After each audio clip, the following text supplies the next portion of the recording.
A partir de ahora, Radio Marca mira por tu salud. Aquí comienza Cuídate. Los mejores consejos, todas las recomendaciones, lo que tienes que saber para estar en forma, la salud y el deporte en la radio. Toma nota y cuídate.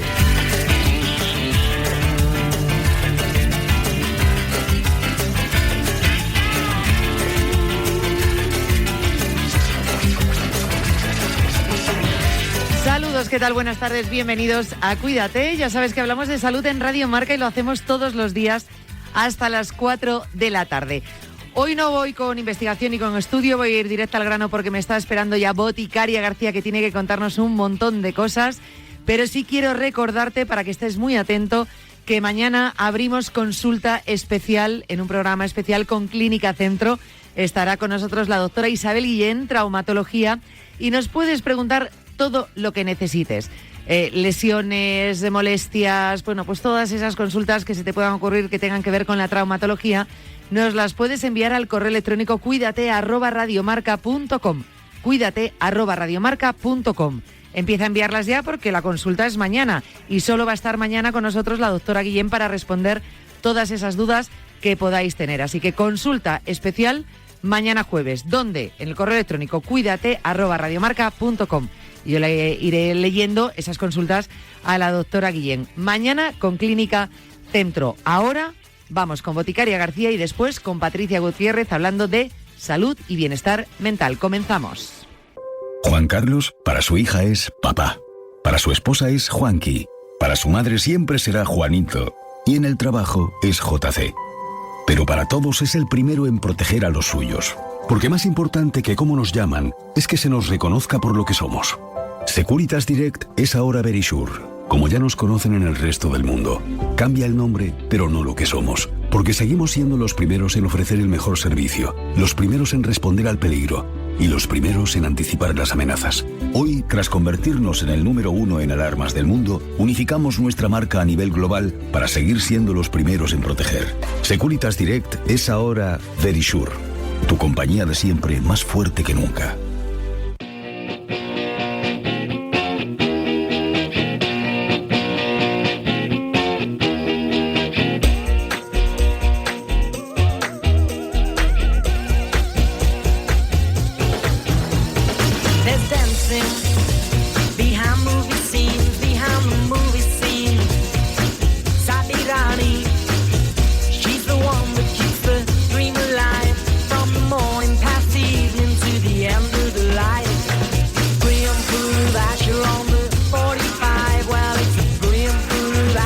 Es miércoles, arrancamos con Boticaria García como cada semana con nuestra mujer de hierro, porque es una mujer todoterreno y de hierro fuerte como ella sola. Ha vivido y ha disfrutado la Feria de Abril todo lo que ha podido y más. Ha llegado, se ha cascado ahí una maratón de Madrid dura, complicada, hasta el final ahí con la mejor de sus sonrisas. Ojo, y ha seguido trabajando. Así ha empezado esta semana para Boticaria García. Boti, ¿qué tal? Buenas tardes. ¿Cuánto me quieres, Yanela? ¿Cuánto me quieres? ¿Qué tal? ¿Cómo estáis? Buenas tardes. Es que eres para mí modelo a seguir, admiración y mujer de hierro. Mira, ayer por la noche me miraba Utragueño, bueno, ayer no, el domingo, que no sé ni en qué día vivo con esta enajenación que tengo. Y terminamos el directo que hicimos.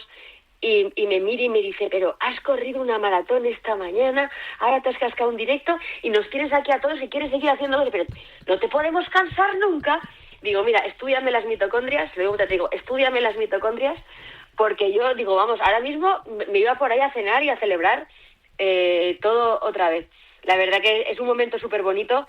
La gente que nos esté escuchando, que seguro que hay mucha, que corrió los 10K, los 21, los 42. La verdad que la Maratón de Madrid es la única que he corrido, pero por lo que dicen, esas cuestas cuestan más que en otros sitios. Yo la verdad es que me había apuntado a la de Sevilla, también este año, no la corrí.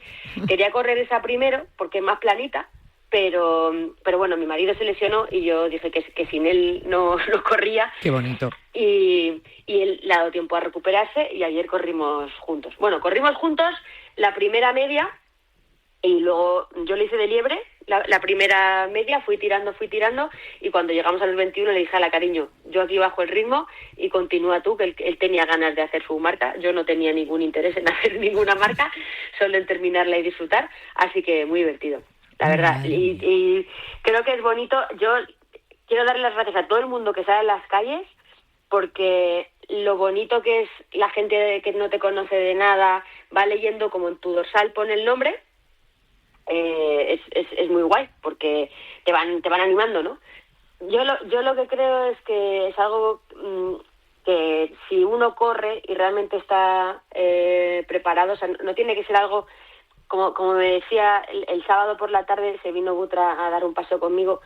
Yo creo que no se fiaba mucho de mí, y porque yo el sábado no tenía claro si iba a correr bueno, de hecho yo te había visto a ti la semana anterior y te dije que iba a correr media, sí, porque yo no le había dicho a nadie que iba a correr la maratón entera, porque no sabía si me iba a atrever llegado el momento, ¿no? Hasta Sol no lo decidí cuando giré a la derecha, y le dije, mira, yo te prometo una cosa, y es que si la corro no va a ser para llegar a la meta como una zombie arrastrando los pies, y no va a ser para llegar mal. Le dije, si me empieza a doler algo, paro.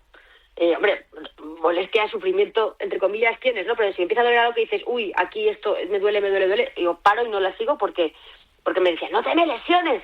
Y es verdad, si te lesionas es un problema, porque los que disfrutamos haciendo ejercicio, si tú te lesionas y tienes que parar, realmente es mucho peor, ¿no?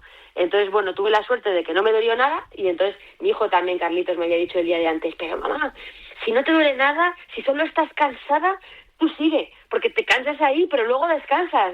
Digo, bueno, filosofía de 15 años, pero y si solo por cansancio tendrás que seguir. Y me acordé mucho de esas palabras, así que nada, pues todo el mundo pero es verdad que corría mucha gente en la media, los 10, entonces iba gente disfrazada. Es una experiencia que cada uno en el nivel que esté, yo creo que lo puede disfrutar, una carrera popular de su pueblo, lo que quiera, o salir a correr simplemente y si no puedes correr, pues montar en bici o hacer algo. Mira, hay un estudio que nos contó el domingo Butra, que acaba de salir, hablando de unos beneficios específicos también que tiene el entrenamiento de cardio a nivel hormonal y para las mujeres, y hay entrenamiento que solo se consigue, hay beneficios que solo se consiguen con fuerza, pero hay otros que solo se consiguen con cardio, ¿no? Entonces, esa mezcla de cardio y de fuerza hay que conseguirla, no hay que elegir entre papá y mamá. A todos nos va a gustar algo más, igual que a uno le gustan más las lentejas y a otros les gusta más la paella, ¿no? Pues cada uno va a tener sus preferencias. Pero es verdad que hay que comer verduras y hay que comer pescado, aunque no te guste el pescado. Bueno, a ver, no hace falta comer pescado, pues ser vegano, no me quiero meter en jardines, pero creo que se me está entendiendo, ¿no? O sea, sí. Igual que en la alimentación hay una variedad de nutrientes que tienes que comer, en el ejercicio hay distintos tipos de ejercicio que hay que intentar incluir para conseguir beneficios. Y yo pues, siempre barriendo para casa, especialmente si eres mujer y tienes más de 40, que tu biología no te acompaña. Los hombres envejecen igual que las mujeres, pero las mujeres tenemos la caída de estrógenos y de progestágenos en contra, entonces es especialmente bueno para nosotras. Fíjate, dices eso y tengo pendiente hablar en el programa un día, porque mucho se está hablando de la menopausia, de la perimenopausia, pero también de la andropausia. O sea, es sí. Importante saber que tanto hombres como mujeres tienen su momento, ¿no? Y al que tienen que prestar especial atención. O sea, que esto es muy importante, esto que estás diciendo. De hecho, esto me lleva a una encuesta. Claro, tú dices encuesta y puede parecer en plan, bueno, pues la típica encuesta que te hacen por teléfono, la típica encuesta para recopilar datos, pero esta encuesta de la que vamos a hablar hoy no tiene nada que ver. Es una encuesta buena, como Dios manda, un estudio con datos del que se puede extraer pues información importante. Es una encuesta que estáis llevando a cabo además vosotros, Javier Butragueño y tú, con la Universidad Politécnica de Madrid. Mujeres de Hierro, por eso lo del principio de Mujeres de Hierro. Así es. Mujeres de Hierro es un proyecto que hemos lanzado este pasado domingo.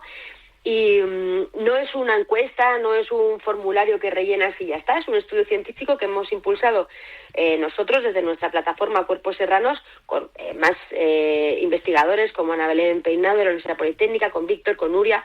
Somos ya un equipo de gente con muchas ganas de investigar, gente que tiene mucha experiencia en el ámbito de la investigación en mujer. en la etapa de perimenopausia o menopausia, y lo hemos hecho junto con la Universidad Politécnica de Madrid. Es un estudio que lo que pretende es conocer mejor cómo viven las mujeres en España en esta transición hacia la menopausia y qué papel pueden tener los hábitos, especialmente pues la actividad física, en los síntomas, en el bienestar. ¿Y por qué hacemos esto? Pues porque necesitamos datos, Yane, porque durante muchísimos años la menopausia ha sido una etapa que se ha rodeado de silencio, de resignación, de esto es lo que toca y ya está. Y bueno, no todo lo que ocurre hay que normalizarlo sin más. Hay muchas cosas que se pueden mejorar. Hay mujeres que tienen los famosos sofocos, pero realmente hay muchísimas mujeres que tienen insomnio, que tienen fatiga, cambios en el estado de ánimo. O sea, no todo es el abanico. Hay dolor articular, hay sequedad vaginal, hay aumento de peso, aumento de la grasa abdominal, la sensación de que no nos reconocemos en nuestro propio cuerpo, y muchas veces se vive en la absoluta soledad, ¿no? O hablando con dos amigas. ¿Qué queremos con el estudio? Poner números, poner contexto y dar ciencia a esa realidad. Saber qué síntomas son los más frecuentes, qué edades aparecen, ¿no? O sea, porque el estudio está dirigido a mujeres entre 40 y 70 años. ¿Cuáles son los cambios porque dividimos después entre premenopausia, perimenopausia, posmenopausia? ¿Cómo se relaciona esto con la actividad física, con el índice de masa corporal, con tus antecedentes?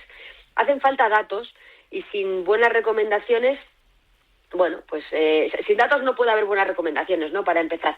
Y lo que queremos es que además, y esto es importante, no solo son recoger datos por recoger, sino que cualquier mujer que participe, ya digo, entre 40 y 70, se lleve algo útil desde el primer momento. En cuanto terminas, recibes un informe personalizado con información en 3 aspectos. ¿Cómo son los síntomas relacionados con la menopausia? Es una especie de arañita con los 4 parámetros que se miden: síntomas sexuales, psicomotores, psicosociales, vasomotores. ¿Cuál es el nivel de actividad física en comparativa y el riesgo de fragilidad? ¿Vale? Entonces, no se participa solo porque sí, por la ciencia, sino que ya recibes esto, y creo que es interesante porque a la gente el informe le está gustando mucho. La verdad que es importante, ¿no? Todos estos datos, porque entiendo, primero, que son muchos síntomas. Yo me acuerdo el verano pasado, fíjate, y lo cuento tal cual, que hablaba con la ginecóloga y le decía: jolín, pues yo me empiezo a notar ya con sofocos, con cosas, con tal. Y me decía, vale, es que no se puede reducir lo que es la perimenopausia a unos sofocos o a un insomnio, no. Es que hay muchos síntomas y no tienen por qué darse todos, ¿no? Y también es importante saber en qué situación estás, de dónde partes y hacia dónde vas si no modificas determinados hábitos. Por eso yo creo que es tan importante. Y luego, pues por eso decía al principio que no es una encuesta sin más donde tú aportas datos, pero bueno, me parece bien que recibas, ¿no? Ese informe después. Entiendo que puede participar todo el mundo, quiero decir, vamos a ver, no una persona que haga mucho deporte, que lleve una alimentación adecuada, que lo haga todo perfecto y entonces se aporten esos datos, sino que se necesitarán datos de todo, de todas las mujeres, sean sedentarias, no sedentarias. Sí, o sea, realmente lo interesante, esto es muy importante, porque había gente que decía ayer, ya, pero es que yo tenía muchos síntomas hace 3 años, pero desde hace 3 años hago entrenamiento y ahora no tengo esos síntomas. ¿Y qué hago? No, lo que tengas ahora. Lo que queremos es precisamente vincular cuáles son tus hábitos de ahora con la foto que tú tienes ahora, no lo que tú has tenido antes. Y esto es súper, súper importante, ¿vale? O sea, que necesitamos datos de todos los tipos y se puede medir según tu actividad. El cuestionario el que se ha utilizado es el cuestionario IPAC, son cuestionarios validados. ¿Qué significa esto del cuestionario validado?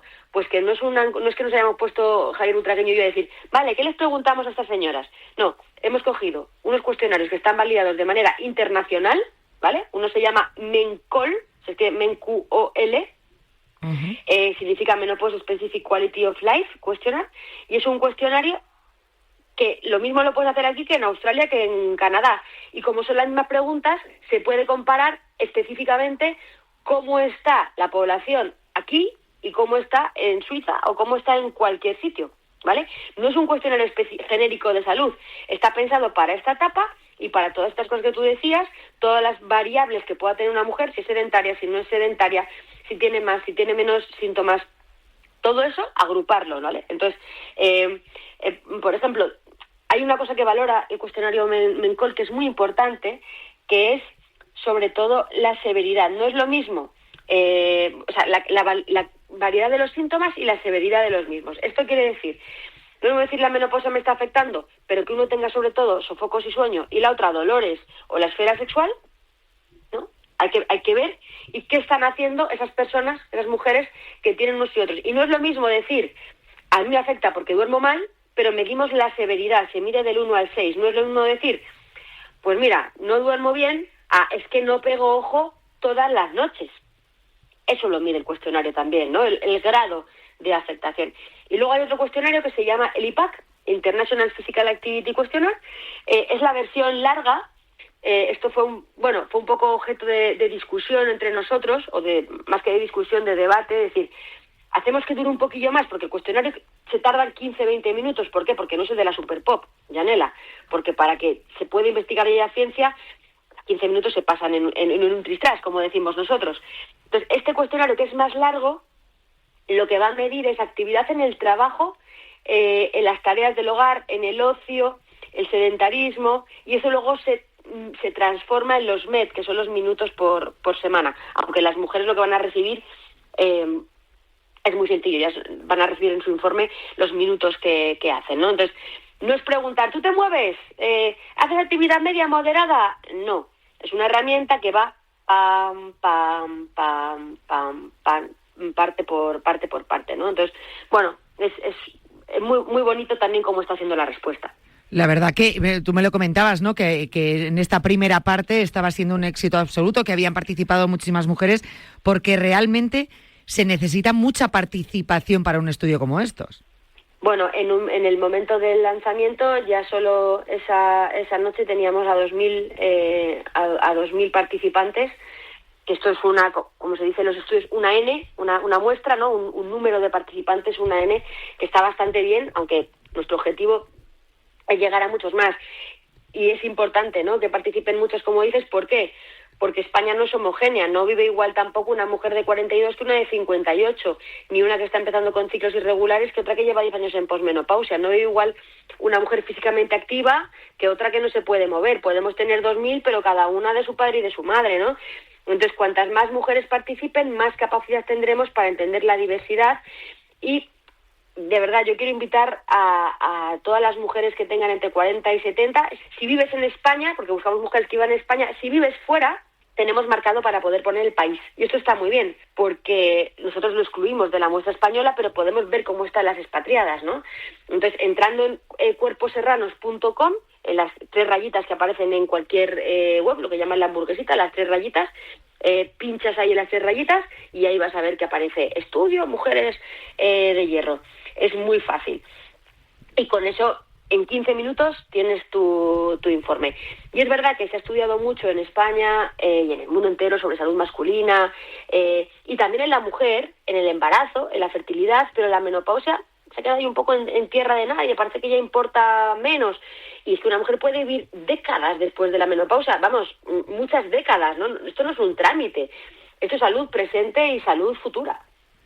Estoy metiéndome en cuerposerranos.com para verlo bien y efectivamente es muy sencillo. Para el que no lo encuentre, tengo que decir que dentro de los puntitos que tú decías, lo ve como MDH, mujer de hierro. Sí. Estudio MDH, mujer de hierro, sí. Y así, es que te lo digo porque yo voy a participar, claro. O sea, me parece bueno, importante, porque estamos hablando de salud, es decir, nos estamos alejándonos de el deporte, la actividad física como estética, ¿no? Como encontrarnos bien, encontrarnos guapas, no, estamos hablando de salud. Estaba yo mirando aquí también, porque si alguien entra y en vez de entrar desde el móvil, entra desde el ordenador, aparece arriba en la barra, pone programas, podcast, estudio, MDH. Claro, si no se nos come el Mujeres de Hierro todo, pero ahí está. Y bueno, pues sí, pues como dices, realmente nos centramos en salud, no solo en estética, no solo hablamos de... no hablamos de operación bikini, ni de perder kilos a toda costa, ni de castigarse. Esto nos lo va a vincular con la salud muscular, con la salud ósea, con el dolor, con la salud cardiovascular, con la salud mental, ¿no? Entonces, ¿qué queremos? Sabemos que moverse más y pasar menos tiempo sentados tiene impacto en la energía, en el sueño, en el estado de ánimo. ¿El ejercicio lo cura todo? Pues no, hay que decirlo honestamente. Hay mujeres que van a necesitar tratamiento o terapia hormonal de la menopausia, por ejemplo, otras intervenciones. Esto lo va a valorar individualmente el médico, el ginecólogo, el médico de atención primaria, pero la actividad física es una pieza central del puzzle, o sea, es una pieza que además se puede modular, se puede individualizar. Como decíamos al principio de la sección, no todo el mundo tiene que correr una maratón ni hacer estas competiciones de Hyrox que se hacen ahora. Cada uno tiene que adaptar a su vida lo que quiera, sabiendo esa relación. ¿Pero qué queremos? Pues ver qué evidencia hay, ¿no? Y qué correlación hay entre esos síntomas y ese ejercicio. Me parece de verdad muy, muy importante todos estos datos. Entiendo que después, pasada esa primera fase, tú haces la encuesta, te llega toda la información, luego pues reportará otro tipo de investigación, entiendo que más a largo plazo, pero yo animo a todas nuestras oyentes, o lo que tú has dicho, o sea, si son sus maridos o sus hermanos o sus padres los que nos están escuchando, aparte de las mujeres que nos estéis escuchando, bueno, pues animarlas a participar, porque esto va a ser en beneficio de todos. Mujeres entre 40 y 70 años. Sí, entre 40 y 70 años, sea cual sea su condición, ¿vale? Y una cosa importante es que la gente... hay preguntas también sobre si la menopausia es inducida, hay muchas variables, pero cualquier mujer entre 40 y 70 años va a poder hacer el estudio y llevarse su informe.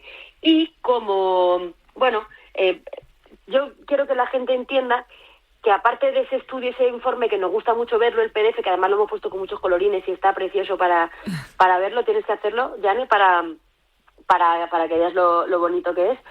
Aparte te llevas algo muy importante, que es saber que estás contribuyendo, ¿no? O sea, saber que con lo que tú haces vas a ayudar a tus hijas, vas a ayudar a tus sobrinas, vas a ayudar a tus coetáneas. Es decir, nos quejamos muchas veces de que no hay información de calidad, y para que haya información de calidad, la información viene de los estudios. Y eso es lo que estamos haciendo, hacer primero un estudio para que luego tengamos buena información y no esa desinformación, y hablar con nuestros datos. ¿Y qué datos tenemos? Bueno, pues tenemos los datos, te voy a contar en primicia, de las 1000 primeras, que nos dimos mucha prisa por analizarlas. Ya haremos después, por supuesto, publicación de los resultados. Todo el mundo tendrá acceso, estos datos van a ser públicos para que cualquiera pueda acceder a ellos. Pero, curiosamente, el dato que se pone en rojo en este mapa que tenemos nosotros, que estamos haciendo, el 83,8% refiere cansancio, con una severidad de 5,25 sobre 6 en la muestra de los primeros 1000, ¿vale? O sea, esto creo que son los datos que te estoy dando a ti ahora mismo en exclusiva, pero me parece espectacular que los sofocos quedan mucho más atrás, o sea, no aparecen, o sea, en el primer ranking está muy por debajo del 50%. Sin embargo, el cansancio, la mala memoria, la ansiedad están por encima del 70%, ¿no? Entonces, esos síntomas psicosociales y físicos de agotamiento están muy por arriba. A mí ese cansancio del 83% me llama muchísimo la atención, eso de no puedo con la vida. Estamos cansadas en gran parte también pues por ese estrés, por esa hiperactividad, y creo que eso es algo en lo que, bueno, pues si sabemos que el 83% de las mujeres, o el 70%, un porcentaje alto, el que sea, está cansada, habrá que intervenir, ¿no? Tú fíjate, me llama muchísimo la atención lo que estás diciendo, porque repito lo que decía al principio, es que cuando hablamos de perimenopausia, menopausia, el 100% diría la palabra sofocos. Y el resto, bueno, pues diría distintos síntomas, hay un poco, y en cambio está muy por encima el cansancio. Así es, el cansancio.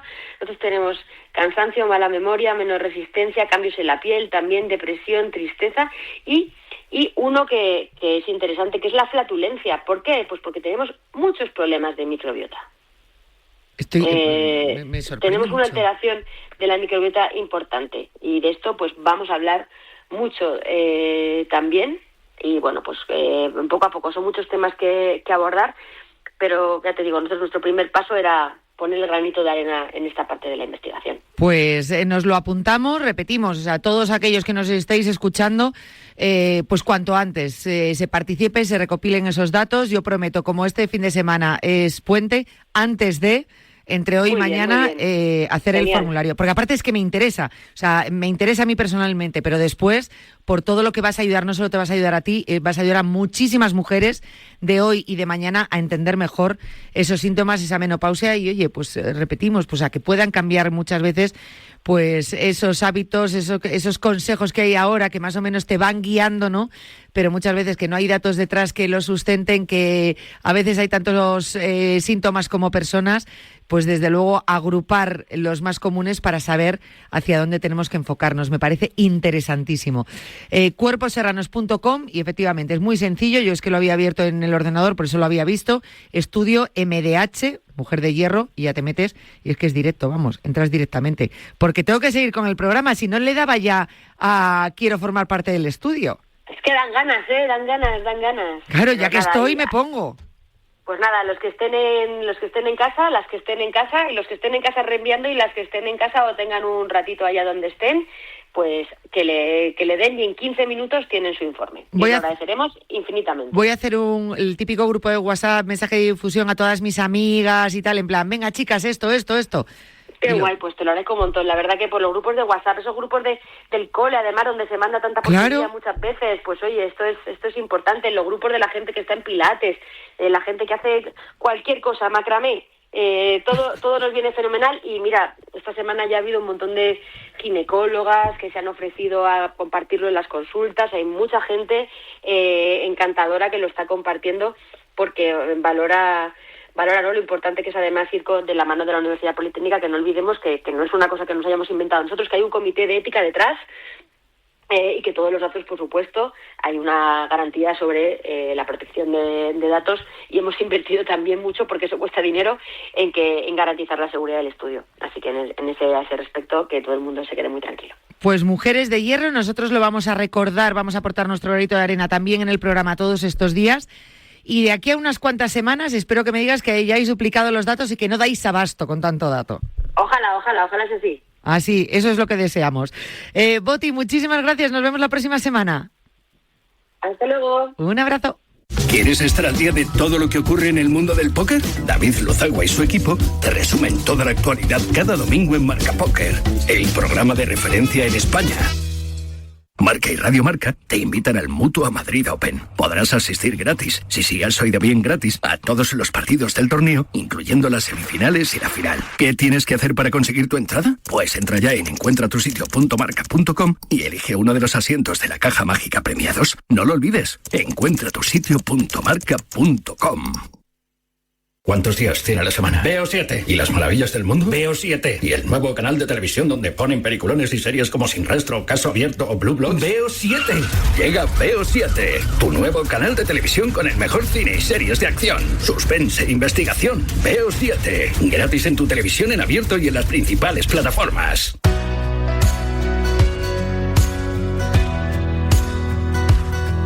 Don't listen to the voice inside your head. You're doing just fine, you're trying your best, and no one ever told you it's all gonna be okay. We're just people never sleeping over stupid shit. We won't remember in the morning, yeah, we're gonna forget. And no one ever told you it's all gonna be okay. When you lose faith in everything you ever knew, don't give up on you. Bueno, pues vamos con nuestra sección de bienestar y salud mental. Aprendemos muchas herramientas en esta sección con Patricia Gutiérrez, nuestra psicóloga de cabecera en Cuídate, cofundadora del Centro de Psicología TAP y fundadora del proyecto Familiando. Patricia, ¿qué tal? Buenas tardes. Buenas tardes, Yanela. Seguro que muchos de nuestros oyentes dicen, pero si ya me sé la presentación porque la decimos muy pa. Sí. O sea, lo tienen clarinete. Lo tienen claro. Claro, pues nuestra psicóloga más mediática. Te escuchábamos esta semana con nuestros compañeros de la SER en La Ventana y nos encanta. Y a veces te vemos también en Telecinco. O sea, pues oye, qué maravilla. Bueno, yo creo que estamos en un momento bonito para la divulgación científica y para dar rigurosidad y peso a la parte psicológica, al bienestar, lo que llevamos haciendo tantas temporadas aquí y que, bueno, otros medios se hacen eco de la importancia y del impacto que tiene la salud mental en nuestro día a día. O sea que yo encantada y feliz. Eso es bueno. Me encanta porque nuestros colaboradores, es verdad que estáis en distintos medios. Y dices, qué maravilla que todos los medios de comunicación tengan su hueco para la salud en general, por todos nuestros colaboradores, ¿no? Pero concretamente en esta sección para el bienestar mental, que le demos esa ventana, y no solamente con los días mundiales que muchas veces acudimos a vosotros en esa fecha en el calendario, que es maravilloso, por lo menos hay algo ahí, ¿no?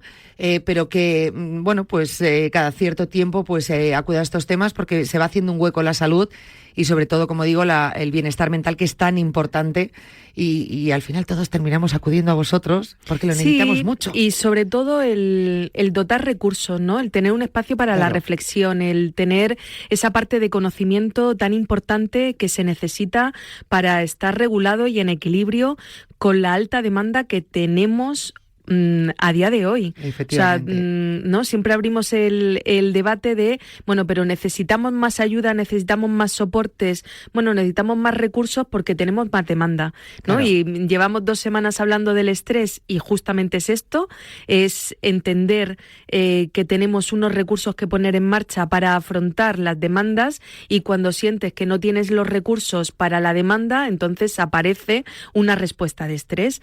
Pues si eso no lo llevamos a otros momentos vitales y a otras situaciones y a otras interacciones, pues lógicamente sí creo que estamos en un momento a nivel social que la demanda es tan alta que necesitamos muchos recursos, y esto lo hacemos a través de la divulgación. Hombre, está claro. También es verdad que, aunque tú estás involucrada con muchos medios, ¿no?, que piden tu colaboración, también es cierto, y tenemos que decirlo, que las empresas también están fomentando este bienestar mental. Tú das charlas en muchísimas empresas, grandes empresas y multinacionales, en colegios, en universidades. Hace poquito en Decathlon España, por ejemplo, bueno, pues en una convención que hubo, vamos a decirlo de esa manera, ¿no?, de Decathlon España, pues acudieron a ti también, bueno, pues para que esa parcela también esté un poco cubierta, ¿no?, dar esas herramientas para poder velar por la salud mental de los trabajadores. Sobre todo, si yo tengo que poner un titular, la prevención es educación. Claro. Y educar, acompañar, poder sostener a través de los recursos, de las herramientas, de las competencias, es lo que hace que tengamos una mirada preventiva frente a situaciones que son situaciones conflictos, situaciones problemas que sabemos que existen. Claro. Entonces las empresas, ¿no?, como bien dices, ya cuentan con muchos espacios para hablar de bienestar, para dotar de recursos. Damos muchísima formación en identificación del sistema de valores, del mapeo, el liderazgo, comunicación, resolución de conflictos, toma de decisiones. ¿Por qué? Porque todos estos recursos se necesitan para gestionar bien a los equipos, ¿no? Y gestionar bien y liderar bien, y sobre todo llegar al propósito, ¿no? Y llegar a conseguir los objetivos. Entonces, sí, afortunadamente tenemos muchos espacios donde acompañar a personas, bien sea desde los equipos en empresas a familias. Bueno, en estas últimas últimas semanas, cada viernes estamos en un centro educativo, en colegios, trabajando con familias, y hoy es el tema que nos atañe. Vamos a trabajar. Tú lo hilas muy bien. Vamos con ese apartado que nos gusta tanto en este programa, que es la crianza, porque creemos que es donde empieza la todo. Base. Es que es la base. Si eso lo trabajamos bien, es muy fácil, o es menos difícil que el desarrollo de los niños cuando llegan a edad adulta pues sea mucho mejor y realmente se trabaje en la prevención. Pero claro, hay una parte de la crianza que tiene su parte complicada, porque ya no solamente es cómo criamos a nuestros hijos, sino nuestros propios miedos cuando entran en juego dentro de esa crianza, y a lo mejor pues nos limitan, ¿no? Esos miedos de los padres son limitantes a la hora de criar. Sí, hoy queríamos, ¿no?, tanto fuera de micro como cuando planificamos los temas, traer los miedos. Tiene una doble entrada, ¿no?, y tiene un doble sentido. Por un lado, vamos a ver el impacto que tiene cuando criamos con miedo, el impacto que tienen nuestros hijos, ¿no? Y cuál es ese factor de riesgo que inoculamos sin darnos cuenta. Desde luego aquí no tenemos una intencionalidad, pero también queremos poner el foco y queremos poner la mirada sobre el adulto. El impacto que también tiene cuando nosotros estamos haciendo una crianza y estamos en una crianza basada en el miedo, porque también tiene impacto para nosotros. Cuando uno toma la decisión de ser padre, de ser madre, lo hace de una forma muy consciente, con un sentido de la responsabilidad alto, con la necesidad de hacer las cosas de la mejor forma, sabiendo que hay cosas en su propia vivencia, en su propia crianza, que no quiere repetir y no queremos repetir ciertos modelos, y entonces muchas veces pues nos vamos a otros modelos, pero que no terminamos de gestionar ni de controlar, porque tampoco hemos tenido la oportunidad de aprender cómo se hace, y ahí aparecen los miedos, ¿no? De nuevo, la demanda y los recursos que tenemos que poner en marcha, en este caso para acompañar, ¿no?, a nuestros niños y a nuestras niñas, es muy alto. Entonces nos sentimos que no somos capaces, y eso tiene un impacto directo sobre nosotros como adultos. Ya no te cuento en la pareja, ¿no? El impacto que tiene sobre la dinámica de la estructura familiar. ¿Cuál es el impacto cuando estamos criando con miedo? Pues nuestras dudas, nuestra baja capacidad para tomar decisiones de una manera constante. Muchas veces el impacto que tiene que ver con la necesidad de poder asegurarnos y el miedo a no manejar la incertidumbre, ¿no? A esa necesidad de tener certezas, la inseguridad que el miedo nos provoca. Entonces, cuando somos padres y madres inseguras, al final, ¿qué nos pasa? Pues que nos vamos a dos estilos de crianza muy opuestos, pero el ser humano, como ya hemos dicho en otras ocasiones, tiende a polarizarse. Entonces, cuando el miedo aparece y aparece la inseguridad, aparece la incertidumbre, solemos cogernos dos extremos de estilos de crianza, que es el estilo autoritario y un estilo más laxo, más flexible, menos normativo, y entonces nos movemos ahí por el miedo a que nuestros hijos no hagan o no acompañarles como nosotros tenemos en la cabeza. Muchas veces, yo que trabajo con muchas familias, siempre les digo, nadie de una manera intencionada, ningún papá, ninguna mamá, uno se levanta por la mañana y dice, mira, yo es que quiero ser autoritario. O sea, creo en el autoritarismo, creo en la política de crianza basada en el miedo, y yo a partir de ahora lo que quiero que mis hijos y mis hijas tengan miedo, tener unas normas muy rígidas. Que sea obediencia, ¿no? Y esa obediencia, nadie se levanta con esa intención. Pero sí se va transformando nuestro estilo de crianza a lo autoritario. ¿Por qué? Porque aparecen nuestros miedos. Cuando queremos sobreproteger a nuestros hijos, y cuando no queremos que les pasen cosas malas y queremos tener el control, la tendencia ¿cuál es? Irnos al extremo, porque no queremos que sufran. Entonces ya te digo yo cómo tienes que hacer, ya te digo yo cómo tienes que comportarte, ya te digo yo, no dejamos que nuestros hijos experimenten.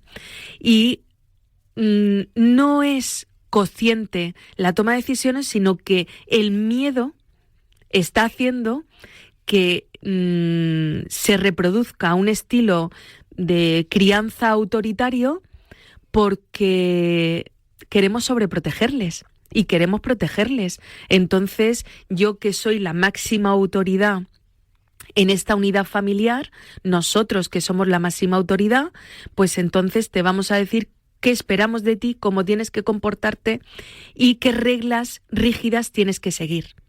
Y por eso muchas familias tienen esa tendencia autoritaria sin saber muy bien cómo han llegado ahí. Y cómo han llegado ahí es desde aquí, es desde este punto, de decir, quiero que mis hijos no sufran.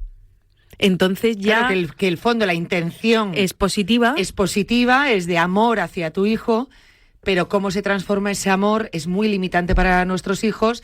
y al final no es de enseñanza, porque entiendo que cuando ese niño va creciendo, ya no tiene la autoridad de sus padres y está perdido. De repente, a una edad adulta se encuentra con, ya no te van a decir lo que tienes que hacer, pero tú vas a actuar basado en los miedos de tus padres. Y sobre todo, ¿qué impacto tiene Claro. estar en una crianza autoritaria?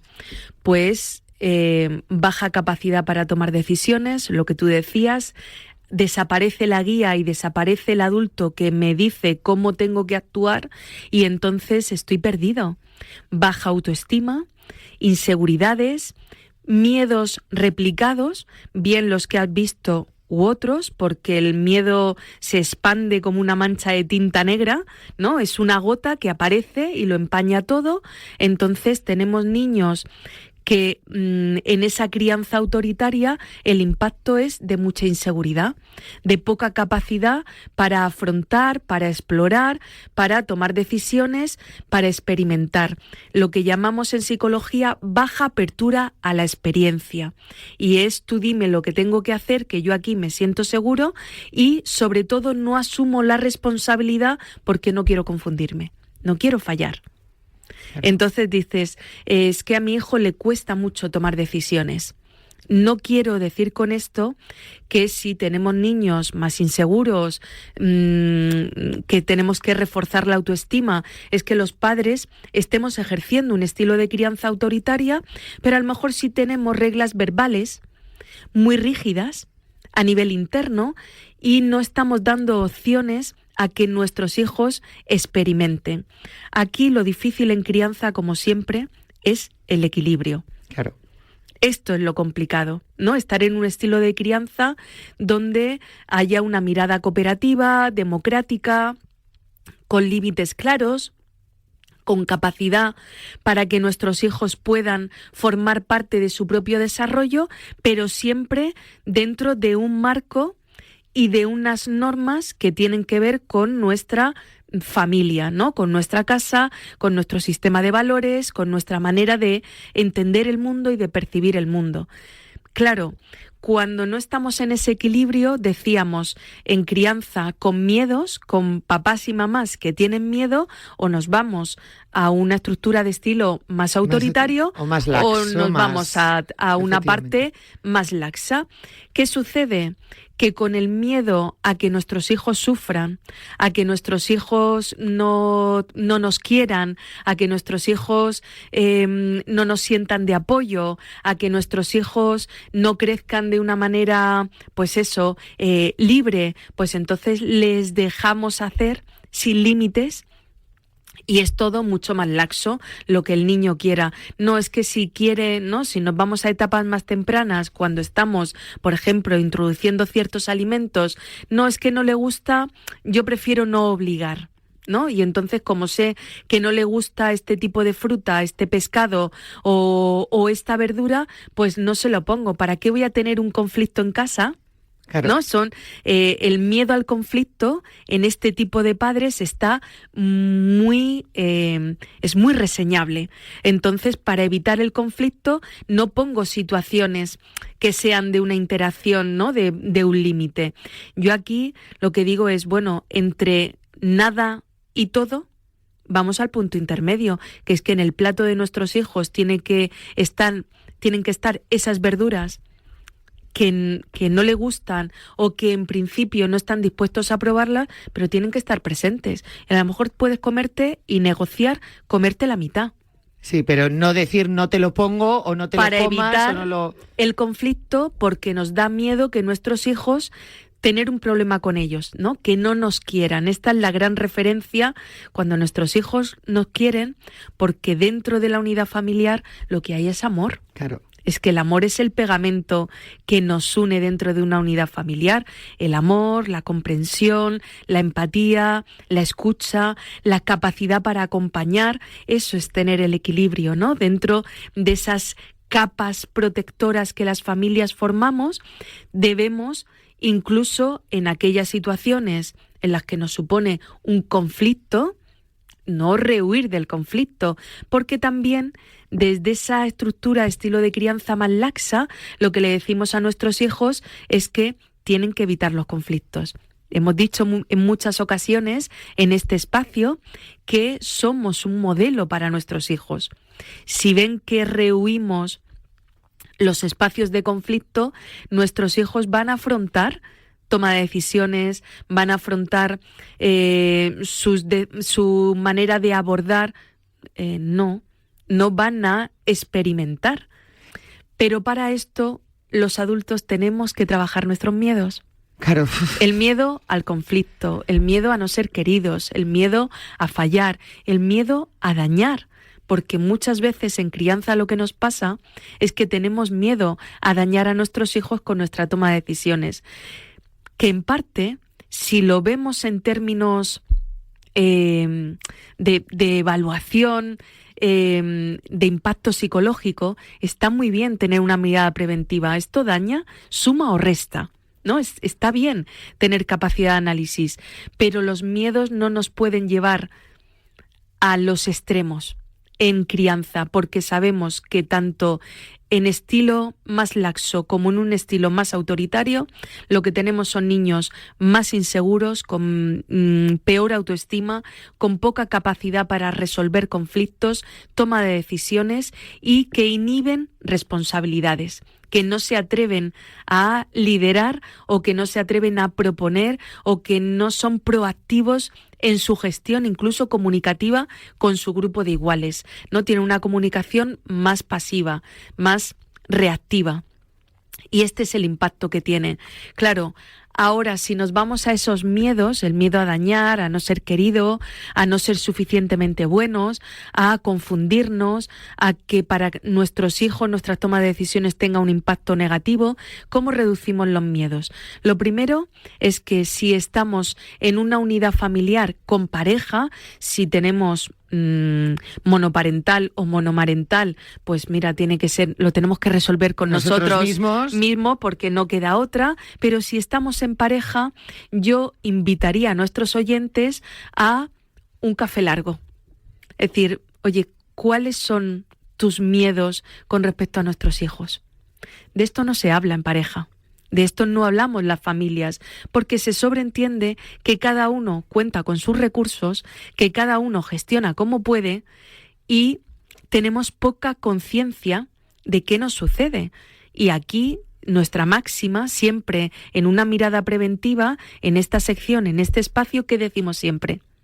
Lo que decimos es, vamos a identificar para poder gestionar y poder tomar decisiones, bien sean decisiones reparadoras o bien sean decisiones proactivas o bien sea otro tipo de decisiones. Probemos, ¿no? Porque esto va de ensayo y error.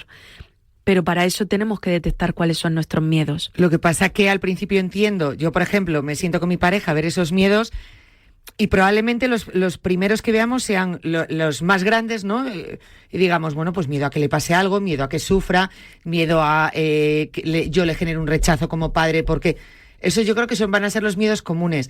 Ir más, no al grano, pero a poder sacar de esa conversación. A la parte interna, ¿no? Sí, a la parte interna, ¿cómo se llega? O sea, ¿qué miedos? Pues mira, nosotros muchas veces no somos capaces de identificar que ese miedo está, claro, pero el de enfrente sí.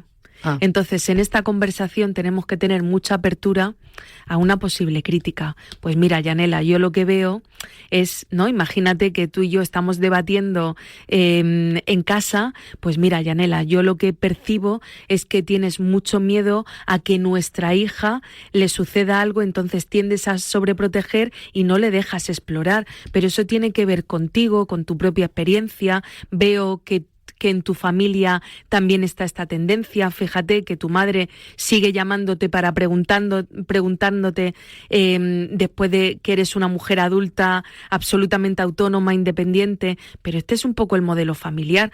Quizá desde fuera tu pareja es capaz de ver que hay un patrón, pero nosotros no somos capaces de verlo. ¿Qué sucede? Que tenemos que llegar a este café, a este encuentro, claro, tenemos que llegar abierta, con una apertura, con una sensibilidad, entendiendo Open que mind. Claro, que lo que nos está diciendo nuestra pareja es constructivo y no, que no es una crítica, que no está criticando. Pues me no estoy dando cuenta cómo cri- estoy aprendiendo de ti, que Muy casi bien. que completo las palabras. Totalmente, ya después de estas temporadas juntas ya somos una. Sí, sí.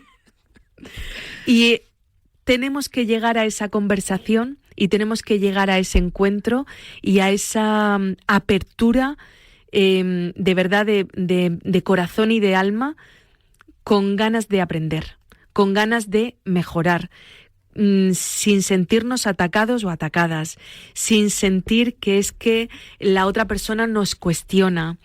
Pero para eso también nuestro interlocutor o nuestra interlocutora tiene que ser sensible. Claro. Y tiene que saber decir las cosas de una manera, con una formulación asertivo-afectiva, y es muy importante que no sea una crítica en ataque, sino que sea una crítica de a mí me parece, hemos hablado aquí de comunicación asertiva-afectiva muchas veces, pueden rescatar nuestros oyentes el podcast y tenemos que hablar en mensaje yo. A mí lo que me parece, visto desde fuera, siempre intentando, ¿no?, hacer una descripción de un evento, de un hecho y no sobregeneralizando, porque el ser humano no siempre nos comportamos de la misma forma, pero mira, veo que esta es tu tendencia, que cuando nuestra hija o nuestro hijo o nuestros hijos nos piden esto, automáticamente en ti la primera respuesta siempre es un no y luego ya reflexionas, pues a lo mejor, no sé si puedes... o de alguna forma cómo podemos hacer para regular ese impulso del no, porque ahí lo que está es el miedo. Claro. Cuando decimos que no automáticamente y no reflexionamos, lo que aparece es el miedo a que a nuestros hijos les pase algo.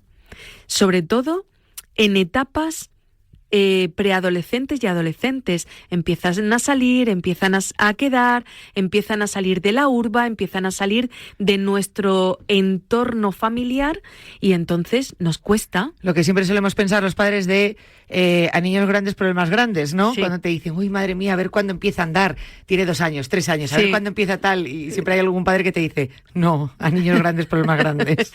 Efectivamente, esto es una pequeñez, Sí. ¿no? La autonomía con el pañal, el que duerma solo, sola, Sí, o sí. que dice, mira, estos son hitos En evolutivos. ese momento lo ves como un mundo, Sí. pero ojalá yo siguiese deslomándome por estar en el suelo porque no anda y se puede hacer una brecha. Eso es. Yo quiero ese miedo y no el de ahora que está empezando a salir, o sea... Sí.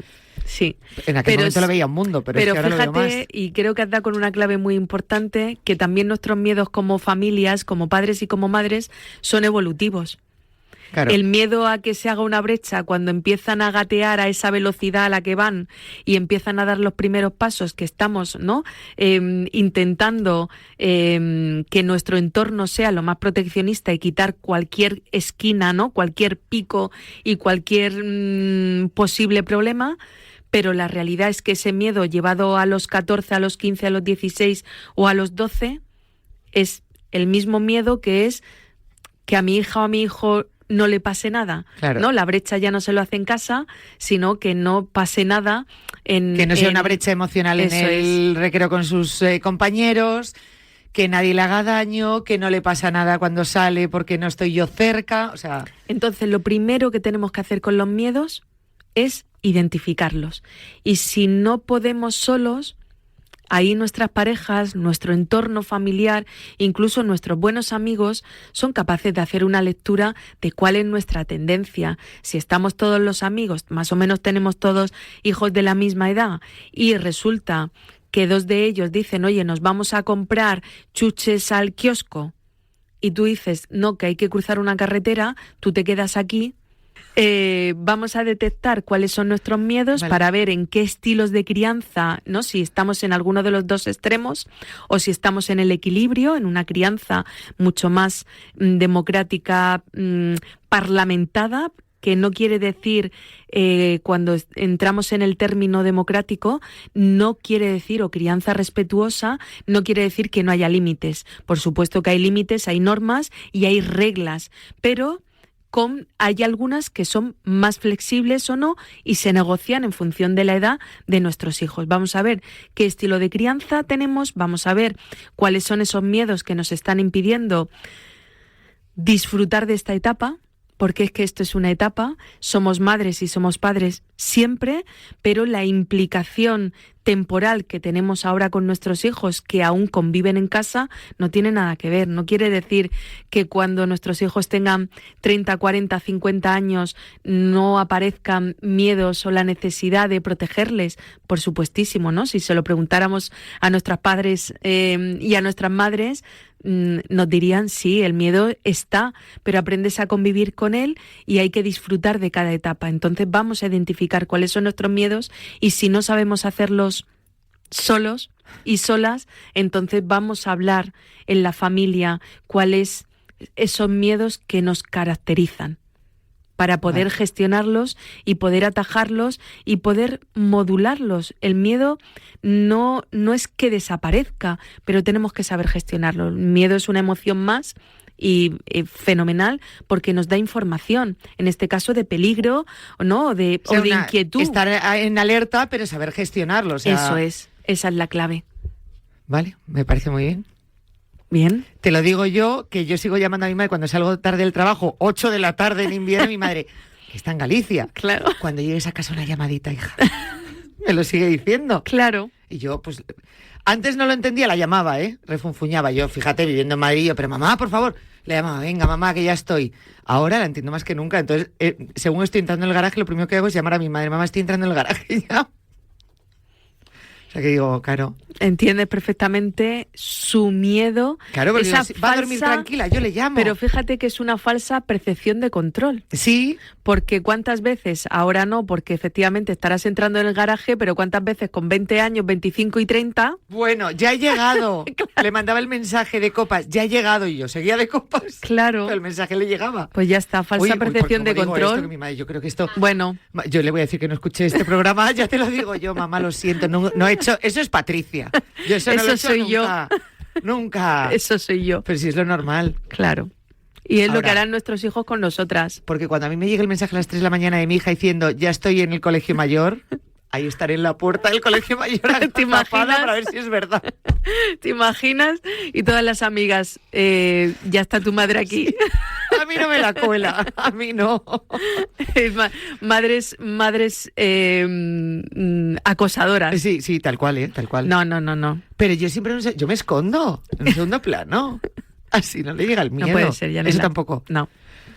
Confiemos en que hemos acompañado, hemos hecho los deberes. Vale. ¿no? Y hemos dado recursos a nuestros hijos para que afronten. Venga, voy a trabajar en ello. Venga, vamos a ello. Bueno, yo estoy trabajando muchas de las cosas que me has dicho, que me han venido muy bien. Voy a trabajar en esto. Venga. Lo de que puede cruzar la calle. Sí, puede. Con 13 años puede cruzar. Puede, perfectamente. Vale. Perfecto. Patricia, muchísimas gracias como siempre, Yanela, por haber estado con nosotros. La próxima semana más. Venga, vamos a ello. Todavía nos queda mayo. Oh, madre mía. Vamos. Gracias. Gracias, buena tarde. Gracias a todos vosotros por estar ahí. Mañana a las 3 de la tarde, mucha más salud aquí en Radio Marca, en Cuídate. Hasta mañana, adiós.